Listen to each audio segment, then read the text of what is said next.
Welcome to the episode of Locked In. This episode is going to be another part in my, maybe it's going to be a series, Amazon Light Review Part 2. I'm probably going to butcher this name, so forgive me. The Aru Pro, I don't know. Aru Pro. I'm going to be reviewing their super bright bicycle light set and their LED bike light. For this review, we're going to be going over the specs, the features, the price, and my final thoughts. So let's start with the super bright light kit. That's going to feature a 1200 lumen front headlight that has 3 dimmable modes as well as a strobe and a 440 milliamp hour battery. The LED light kit features a 500 lumen front headlight that also has dimmable modes as well as a strobe and a 260 milliamp rechargeable battery. So now let's get into the features. For the super bright light kit, this is going to feature an external USB battery that's going to give you a 4-hour runtime on high. It's water resistant. It features a universal handlebar mount, so you can mount this from anything up to a 31.8 down to a 25.4. As well as a universal head strap, and it's going to come with a red rear LED light. Now the LED light set actually uses a rechargeable battery that you can actually physically remove, and these you can actually get online and get extras, so you can use these as spares if you want to do a really extended ride or something like this, or are always worried about possibly running out of juice. It's going to feature an aluminum body that's water resistant as well. It's going to use the same universal bar style mount, and it's going to come with a head strap that is proprietary for this light. Now on to price. The super bright kit is $25.99 and the LED bike light kit is $25.99. So now let's get on to my final thoughts.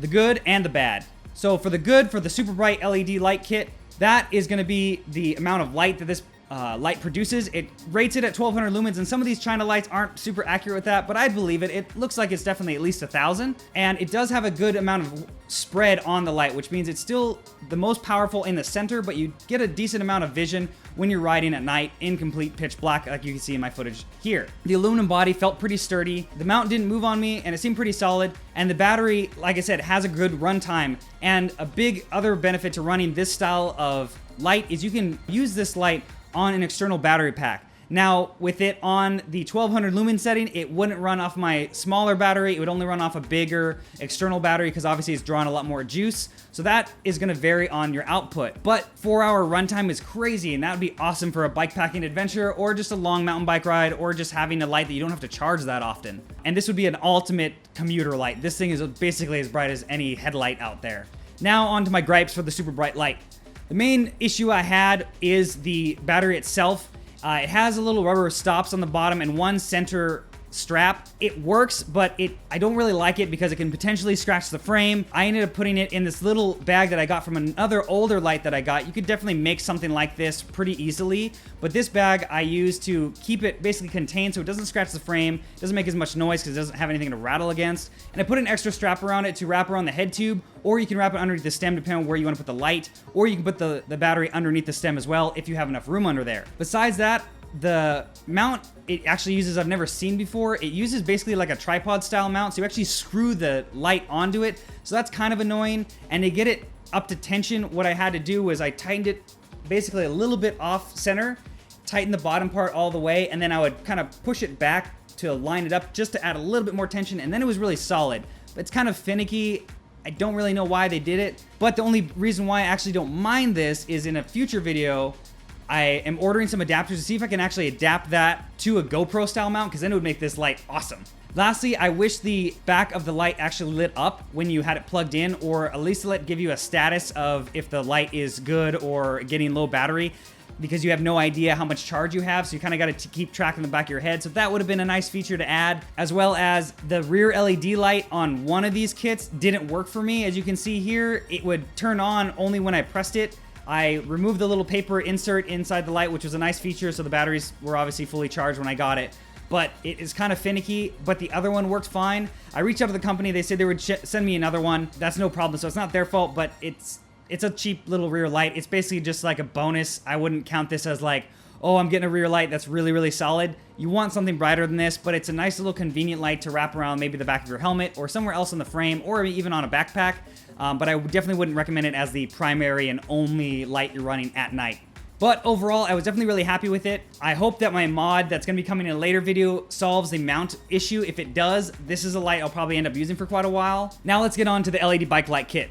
To be honest, I wasn't really happy with this light. I think that the form factor is strange for a bicycle. Where you mount it is typically on top of your handlebars, but if you put your hands close to it, I bumped it a few times and actually spun loose. So the form factor doesn't really work for a bike. Realistically, this is for somebody that wants to save some money, that needs a headlight for camping, in my opinion, and also would like to use it on their bike or doesn't want to spend any extra money since they already have a 500 lumen light. It definitely works fine, but I think the form factor and everything is limiting to what it's actually really good at. Again, the rear LED is nice, but it's not, like I said, anything that's gonna be super, super safe or really, really bright. So I definitely wouldn't recommend this one unless you're looking for a light that's dual purpose because you do like to camp or bike camp. I would definitely bring this light with me camping or bike camping, but I wouldn't use it as my primary light to actually illuminate the road. Also, the head strap on this is proprietary, which does kind of suck. So if you do lose it, I don't know if you could buy an extra one. And lastly, I wish both of these came with helmet mounts for the lights, because especially the 12 lumen, that would be a great light to run in a helmet when you mountain bike or cyclocross at night, or just want to have an extra light to look around with.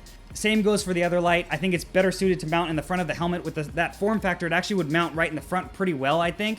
You could probably zip tie it on there, but you know, it'd be a little ghetto. But overall, like I said, I definitely would recommend the $29 super bright LED light, hopefully with those mods that I can make later down the line. And like I said, I would definitely recommend the other light if you want something that's dual purpose or predominantly used for camping. So I hope you guys like this video. I'm always trying to look out for you guys and save you guys some money and review some cool products. So please make sure to subscribe to this channel, turn notifications on so you don't miss any videos I put out every single week, as well as follow me on Instagram, Facebook, and Twitter. Also, you can support me on Patreon to win cool prizes like this. I'm actually giving away one of the super bright LEDs. So depending on when you're signing up for this, you might be able to win it. So there you go. Cool stuff. So thanks for watching another episode of Locked In.